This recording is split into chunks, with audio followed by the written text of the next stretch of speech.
शिर्डीजवळील अस्तगाव इथल्या मुख्य रस्त्याच्या कडेला असलेल्या 4 घरांवर दरोडा घालण्यात आला। रात्री दरोडेखोरांनी इथे धुमाकूळ घातला।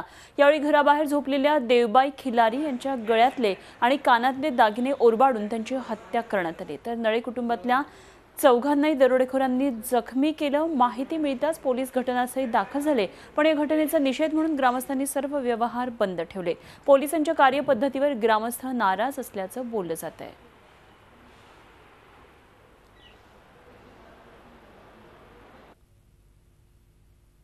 सकाळी आम्ही उठल्यानंतर बघितलं ते कानातलं गळ्यातलं पूर्णपणे तोडलेलं होतं, कानाला रक्त आलेलं होतं आणि तोंडातून रक्त होतं। सकाळी उठल्यानंतर आम्ही बघितलं परिवारातले 4 जण सुपरला आता खूप गंभीरपणे जखमी आहे आणि अजून एक त्याच्यानंतर एक देसाई वस्तीवर ते झोपत असताना त्यांचे मोबाईलवर खिशातले पैसे वगैरे घेऊन ते निघून गेले।